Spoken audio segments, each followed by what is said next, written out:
wanted the best? You've got the best podcast, the hottest podcast in the world. The Chris Voss Show, the preeminent podcast with guests so smart you may experience serious brain bleed. The CEOs, authors, thought leaders, visionaries, and motivators. Get ready. Strap yourself in. Keep your hands, arms, and legs inside the vehicle at all times, because you're about to go on a monster education roller coaster with your brain. Now, here's your host, Chris Voss. I'm Chris Voss here for... Hi, folks. Chris Voss here from the ChrisVossShow.com. Welcome to the big show. As always, my family and friends, the Chris Voss Show is a family that brings you the most smartest minds, the most brilliant stories, entrepreneurial journeys, and all the different things you can learn from in life to make your life better. But we need you to do the one thingy there that we ask everyone to do. Refer to your family, friends, and relatives. Put your arm around them and say, you know what? You need to be smarter. Go listen to the Chris Voss Show. Subscribe now. Go to goodreads.com/Chris Voss, LinkedIn.com/Chris Voss, Chris Voss One, the TikTokity, and all those crazy places on the internet. Today, we're going to be talking with Sean McCall. He's the Executive Vice President at Assurance Business Concepts, and we're going to get into it with him.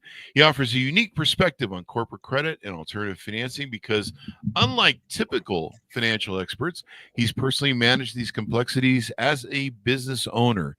He provides a hands-on experience that allows him to share relatable challenges, practical solutions, and valuable lessons learned that directly resonate with fellow entrepreneurs and business professionals in your audience. That would be my audience, I guess, the way they wrote this. That they can provide real-world anecdotes and actionable insights into securing funding, managing credit, exploring diverse financing options, and making for engaged content. Welcome to the show. How are you, Michael? I am doing fine, sir. How are you? I am doing excellent. And give us your .coms. Where can people find you on the interwebs to get to know you better? A couple of places: assurancebusinessconcepts.com and McCallbusinesscapital.com. And then, I give my phone number. Someone can text me. Yeah, if they want sure. to.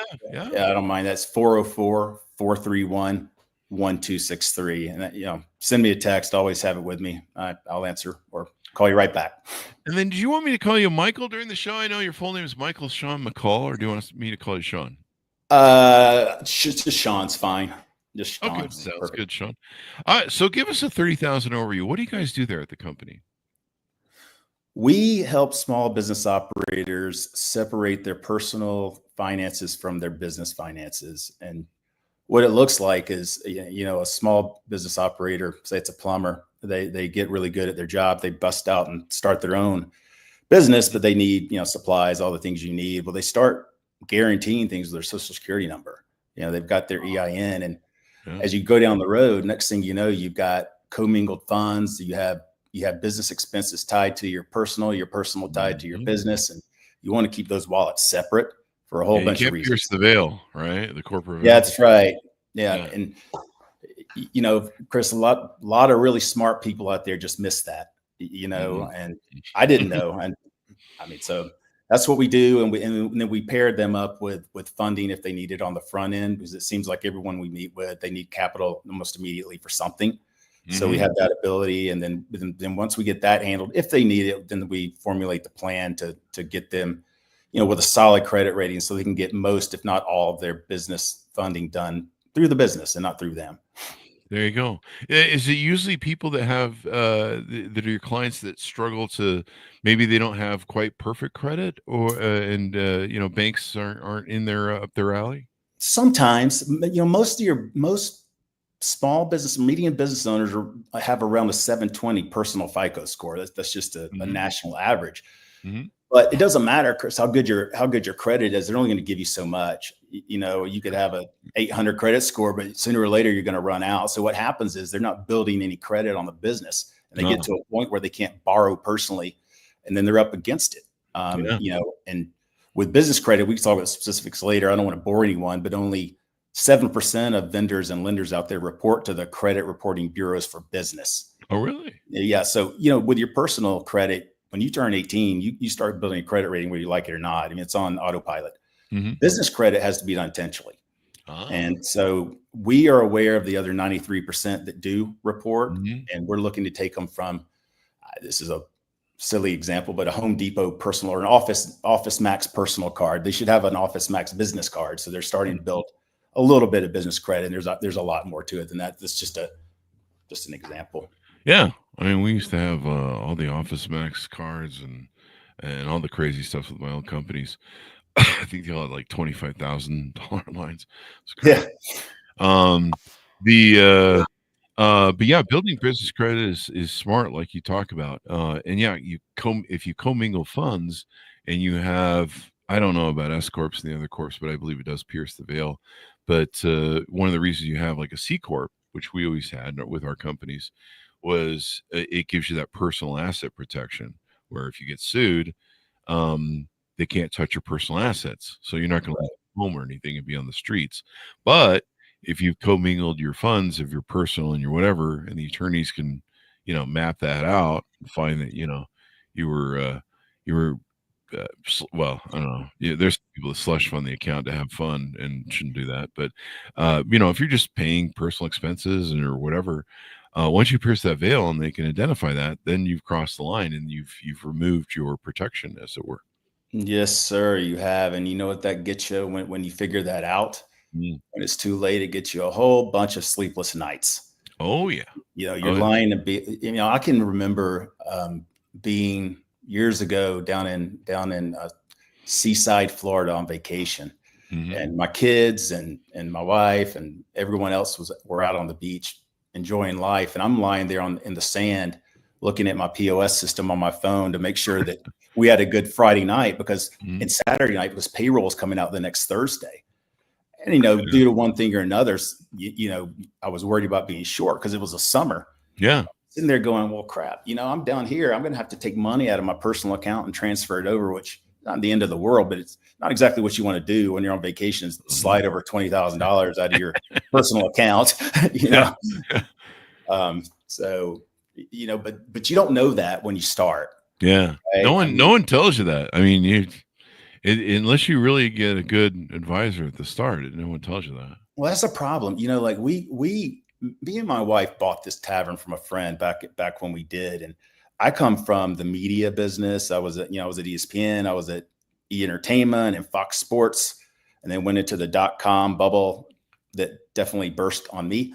And then, my wife's a C-level executive, and I was still doing the sports stuff and doing, charity events. We bought this restaurant because it was on autopilot. That's what we were told. We had a GM, a kitchen manager. John, this thing's doing $1.2 million a year. It's an easy $100,000 in your pocket. Easy. You and Robin don't have to do anything. Just show up, collect the checks. Yeah, right. I mean, yeah, that's not the stupidest thing I've ever done, is buy a restaurant. When I could tell you a lot about writing press releases, but I didn't know the first thing about a restaurant. You know? And so what happens is you get in there, and it's like with all business owners, you're worried about what's happening tomorrow most of the time, what bill you have to pay tomorrow, but you're not thinking about the future and the simple things. And so what we try to do is just set up that business credit line so that when they need it, they have it. And they're not jumping through hoops. For me personally, we borrowed $400,000 to get into to buy the restaurant. Was 5. We borrowed 4 from the SBA, and they had everything tied up, Chris. I mean, I'm talking all the equity in our home, 401ks. It was way more money in there than we needed to satisfy the loan, but it didn't matter. It was all had a lien. So along came 2018, and the interest rates went down to almost nothing. Yeah. And we were like, hey, let's refinance our house. Well, the SBA said, that's cool. You can refinance your house as soon as you pay us off. And I said, well, can we pay at the closing table like everyone else? And the answer was no. You got to pay now. Holy and I'm crap! Not walking around with a guy like you probably folding money, but I don't have $375,000 lying around to. Yeah, that's crazy, man. So we had no lever to pull because every bit of capital, personally was there was some, but not enough.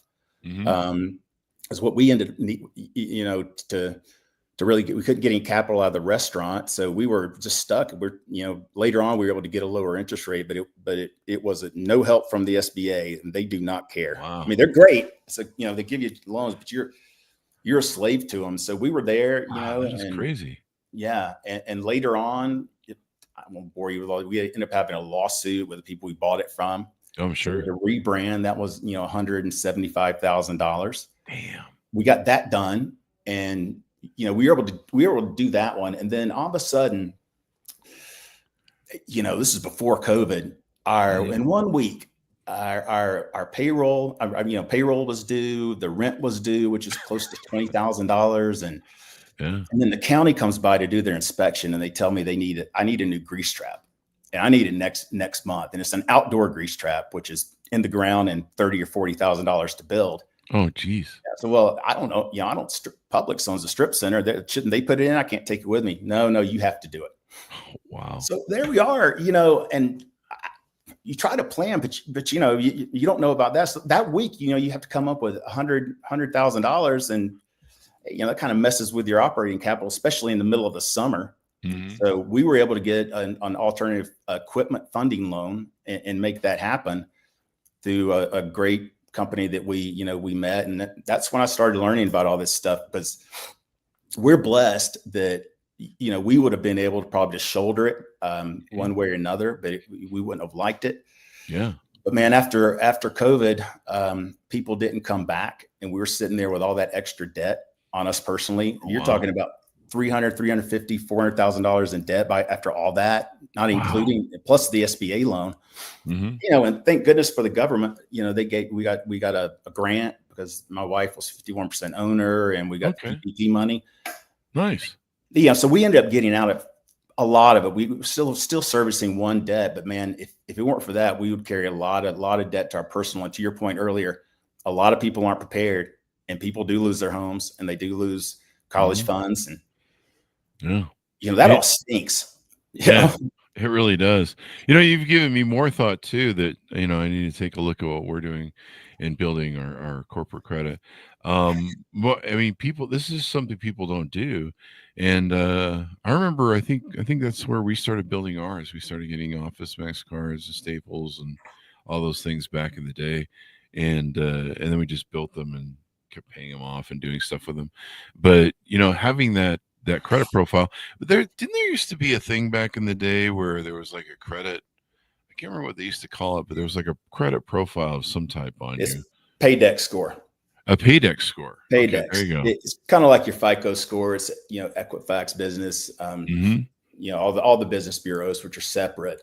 It's changing very rapidly. A couple of years ago it was just the Paydex score. And if you think of a personal credit, the ranges there. Business credit goes 0 to 100, and you need to be over 70 to start getting some decent favorable terms. Talking about better rates, better vendor relationships, and all that stuff.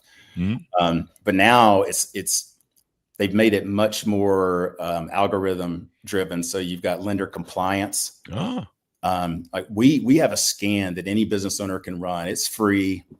And that scan takes a look at 150 data points to find out where your business is. And all we need is the EIN of your company. It's going to tell you where you are compliance wise. It's going to look at your credit history. It's going to look at your scores, and it's going to look at your bank rating. And there's another rating called the SBSS, which is a private language between the banks. And so you have a score. You need to have over a 160 with the business bank rating. Good luck figuring out what it is, but you have to have a low 5. So when you look at, we did 1,000 scans, and 10% of them came back fully compliant. Mm-hmm. And we're not rocket scientists. This is proprietary software that's been around for 15 years, and it identifies everything. It'll give you what kind of loans you can get right now, everything from a line of credit to MCAs to you name it. And then if they need that, we'll walk them through that. But then they're paired with a personal credit, analyst who walks with them, does a deep dive, because every case is different, right? You're in a different spot than me, and so on and so forth. So that's how it works. There you go. So the potential clients that are out there, entrepreneurs that are out there, Do they?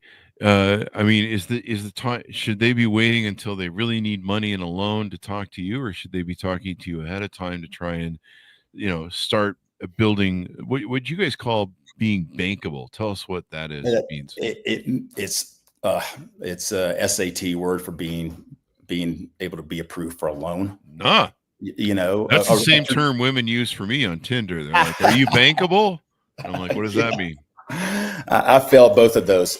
Yeah, so it's the ability to go to your bank, your local bank, and get a traditional line of credit, right? And if you can do that, this is how I hope you could tell that I'm honest. If you can get if you can get that kind of loan, please go get it. Run, go straight to it and get it, because there's a couple old sayings. Fast money is not cheap. Cheap money's not fast. That's usually what I hear on Tinder too. Yeah. I don't know what that means, but it's speaking of dating, business credit and business loans are just like dating or anything else. You can't be too available. If you have a high business score, the best time to get a loan is when you don't need it, because everybody wants you. It's true. It's true. I remember the famous story, if you don't mind me interjecting this to make your point, but there's the famous story of how Ford, I don't know why, or if they saw something coming, but they took out like $1 billion or $2 billion loan as a slush fund just for shits and giggles right before COVID hit. And hold on. This is in 2008 when the market crashed, and they taken out a loan to have a slush fund. I don't know if they saw the shit coming down the pike or why they did it, but they did it. And I don't think they had the foresight. They were just kind of like, it'd be kind of nice to have a slush fund of like $1 or $2 billion. Mm-hmm. And that was the thing that really helped them survive the 2008 crash, where GM and Dodge or Chrysler had to go to the government for bailout. Ford was able to weather it because they just had a rainy day fund. Yep, that's right. That is, you could pretty much be the CEO of our firm because you're saying the exact correct stuff. And with those types of things, especially with alternative funding, we had a client the other day that they were worried about upcoming tariffs, and it's their slow season. So they wanted to buy as much product as they could now before they anticipate getting tariffed on it. Yeah. So they got a loan that is you hear of AR loans, right? Accounts receivable loans. And a lot of, builders will take those out because someone might owe them money for 120 days, but they've got to do their next job. Well, there's a accounts payable loan for the same thing. Mm-hmm. So I think that was $175,000. The bank paid them the $175,000. They got the product, and then they have a small payment on that product.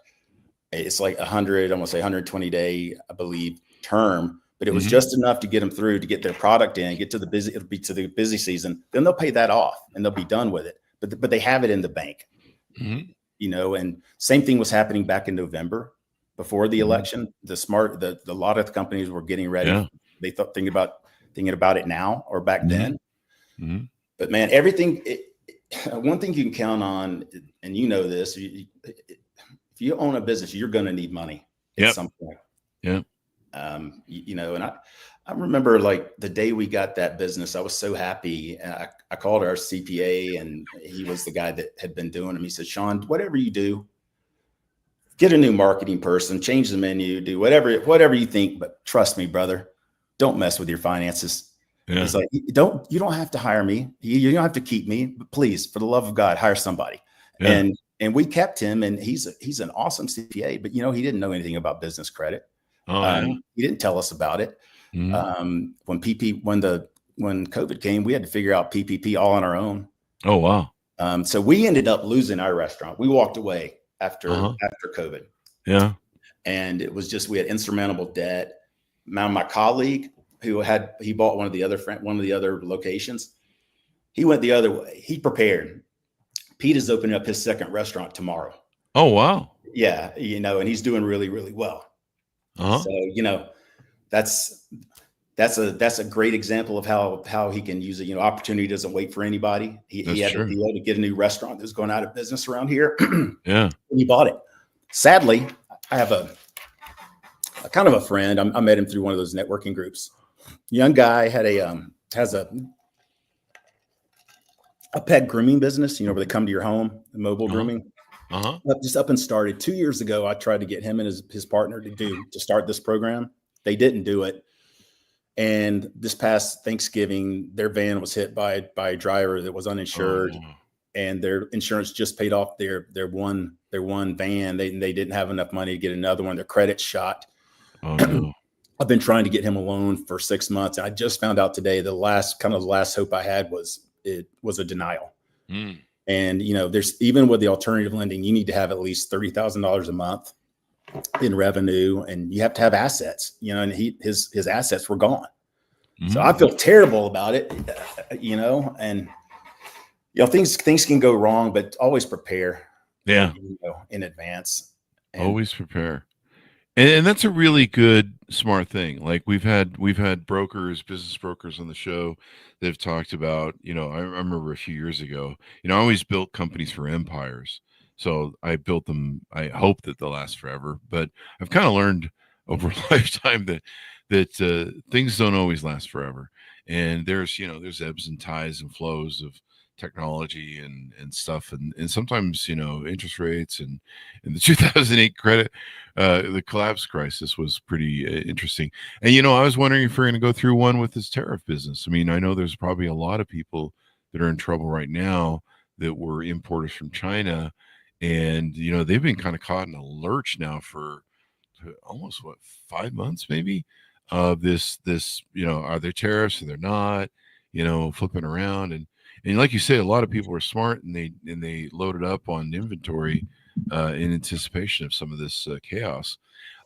So describe for me what you guys do. I'm looking at your website, and you guys have a process that you do when people work for you to become bankable. So for those out there, kind of give us at least a kind of a rundown overview of how you guys make me bankable, or a client prospectively out there in the field.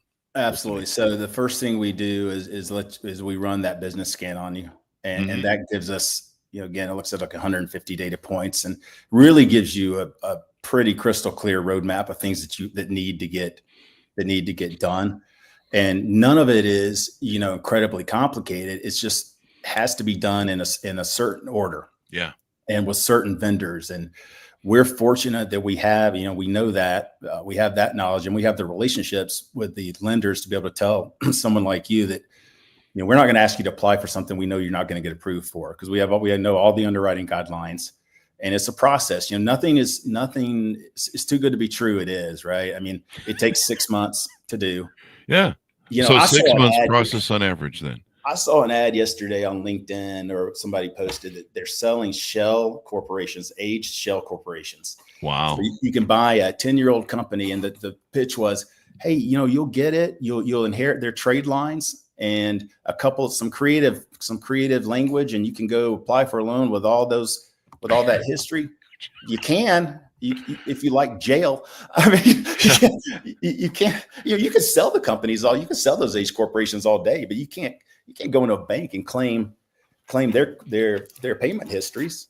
Yeah, that would be kind of weird, wouldn't it? Because the revenue balance sheets wouldn't match, really. I don't know how I don't want to be involved. I mean, there's a lot of shadiness out there, So. Yeah, but like I started mentioning earlier, I think I segued off of it, but. We had some folks on that, I always thought in building of empires, we had some folks on that were like, no, you should be building your business and be preparing it from the get-go for a potential exit sale. And I'm like, God, I never thought of exiting a company, building an exit. I mean, I always thought it was a cool idea, but I'm like, God, if I'm putting this much work in, I want to keep it forever. It happens. It happens. I had a one the other day from actually a personal friend. He's had a printing company here for 30 years, commercial printing. He does really, really well. During COVID, he had to shut down, and he was maintaining $100,000 a month of buying paper on his personal credit card. Wow. So, this gentleman is, I think, 63. And he's got 2 more years, and he wants to transition that business to his brother. And so business credit will transfer to family or to a key. Oh, really? Yeah. So he got in the program to build because he has the relationship with the vendors. His brother doesn't.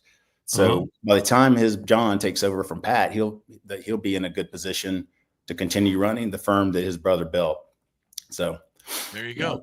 So you guys get me ready for lending, working capital that might need, and you're right. And I've been in those processes where it's like all of a sudden you're like, yeah, we need a giant copier. We need a new machine.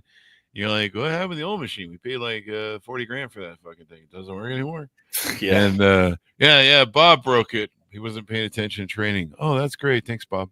Yeah, Bob. I mean, what about my GM Bob at the restaurant? He called me one day and said our ice machine's out, and I said, yeah, I know. Yeah. I've been talking to people about getting it. He goes, well, it busted. So what did you do? Because I paid to get it fixed. No, it's out. How much did you pay to get it fixed? $2,000. And I was like, CJ, I was about to buy one for $1,500. Do you think you might have want to run that by me before you did? Oh. So, they just don't think $2,000 here, $100 there, blah, blah, blah. And they always think the owner's like driving a Brinks truck up to his home to dump off the cash. Oh, yeah. Yeah. We had one of my executive secretaries one time. We had her in charge of purchasing. And one day there was like a sale at Office Max. And like I said, we used to have these really crazy credit card lines with the companies I used to own. And so she bought like 2 years worth of office supplies. Heck yeah. One day, like 2 years, and you try and keep a just-in-time inventory, JIT, we like to call it. Yeah. And you're like, you bought 2 years worth of shit on our credit cards and we're going to pay interest on that now? Enough. Yeah. You're toast. Yeah. Her job didn't last long. Hey, man, they have loans out there, these NCAs, which call you and say, hey, Chris, I see you do well here. I can give you $50,000 tomorrow just based on your sales. Put it right in your bank, and then we'll start withdrawing it once a week. And then you wake up one day 6 years later, and you've paid 80% interest. Yeah. And they have business card stacking where you can go out and you can get a business card that doesn't report to your personal credit until the day you're late, and then the day you're late, it reports. And 95% of people, business credit. Within one day. Business credit's got to be paid on time. Really? It doesn't no fuck grace around. period. And when you pay it late, it affects your personal credit. Oh, so, really? Yeah. You just don't want that. I got like a flood of those. Like every day I have those coming in the mail. Yeah. It's freaking insane. And it's like the same companies too. Like, and then I get these weird calls too. And you're like, after a while, you're like, is it not obvious that I'm not going to take your offer? You've sent 100 pieces of mail, I just don't get it, but whatever. Well, that's just it. You get all that stuff, but when your business is circling the drain, you don't have any time you're going to take what you can get. Yeah. That stinks. I mean, get it when the getting's good and just be prepared. I wish that day I was on vacation, I had a line of credit at my bank. I would have just rolled over and just transferred it in, and that would have been that. And again, we survived, but it was a bunch of blessings and luck. There you go. And so, the message, be prepared now, get involved now, start looking at your credit, make sure you don't pierce that veil. I mean, one of the things we always did C Corps because I had partners and stuff, and I like the protection of it. It's a bit more much, but I got to tell you, when you get sued, you sleep so much better at night. And when you become successful, you just pick up shakedown lawsuits. I mean, it's just, people are like, you have money? All right, let's sue this guy. Sure. And it's just insane, some of the different things that you go through, and having that C Corp protection, or even there's some protection with S Corps and limited liability partnerships and stuff, but you have to make sure you don't pierce that veil and commingle your funds. I mean, that's Absolutely. Just that will make you lose sleep at night, especially if you're in a lawsuit, because you're it will. I mean, I had the added pleasure of thinking that my wife was going to murder me if the restaurant did poorly. I mean, she just divorced you. That's more painful. I've read some of your material. I still can't win an argument with her. There's splitting the difference. That she's on that side. So, but you just get in a jam, and you just never know what's coming. I mentioned earlier that cash flow problems don't announce themselves. and 82% of businesses fail because of cash flow. And 82%. Wow. And not necessarily because they don't have the money, it's because it's just in the wrong spot at the Yeah. wrong time. I mean, we used to loan money to businesses and buy them out. Just small businesses. I'm not that rich. But one thing that we always find is they'd be like asset rich, but cash poor. Yeah. And so, it'd be some guy who had like, $400,000 or $200,000 or something. And he went and bought a business, but he went and got like grade A office, spend, it's, and then, so I'd be like, you're at the highest, do you know you're at the one building in town that has the highest square footage of cost? Like you just went right for that. And then, usually they have like, high-end computers and high-end furniture and high-end everything. And, like they're a barbecue place and they not only started the barbecue thing, but then they bought some expensive barbecue truck, and so, and a lot of that's out there, man. I mean, and so a lot of business brokers, and then I learned that from them in offering loans was, you have these people that they're cash poor, but they're asset rich. And so, you can give them some walking money, but you can be like, I'm going to save you from bankruptcy. But yeah, this is your dream, but it's dead. You killed it. And it's a hard thing to do, but you can't keep them around because they just sink the company. They're the problem, actually. Yeah. I've heard that many times at my company, but somehow I'm still here. My employees are like, you are the problem. But and I'm like, you're right. And but I'm also the boss. So yeah, being prepared for these things, be prepared. Use your Boy Scout thing, I think is the important lesson here. Because like I said, being prepared to exit your company, being prepared to build its credit, I mean, and like you say, that credit, if you build it, it will go to the next buyer, correct? If there's a buyer for a company, situationally. Okay, situationally. The key man, family member, and there's ways to structure that too. You can start a couple years earlier. You can start a couple years earlier. Yeah, with a with one of your key employees or something, but not at the last minute. It's not one of those. There you go. So as we round out, give us a final pitch out. How can people reach out to you? How can they get to know more? I think we've established that, trying to plan ahead for this and get data and information is probably really important. The worst thing you can be is have that gun to your head and you're willing to take anything just to stay afloat or make payroll. And, you take some crazy, stupid high interest loan. Yeah, I can make it easy. We're getting short for what we spoke about earlier, but it's very, very simple. It's, the easiest time to get a loan is when you don't need it. And I understand, I really understand, because I bought a restaurant coming from sports and media. I knew nothing.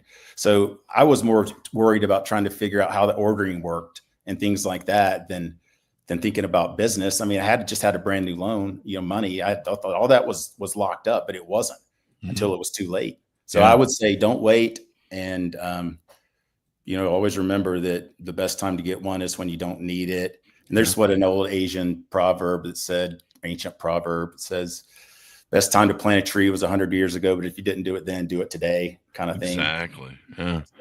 That's it. To reach, the best thing to do, I would encourage everybody, take 5 minutes, send me a text at 404-431-1263. I'll get back to you. I will run that scan for you. There's a no obligation. That'll actually get you in the system, and you can see where you need to shore up, and you can do part of it on your own. Before you hit a paywall. Mm-hmm. And I can also pull your business credit report to let you know where you are. And none of that, that's all, complimentary. And I see it all the time. Somebody will tell me, oh, I'm good.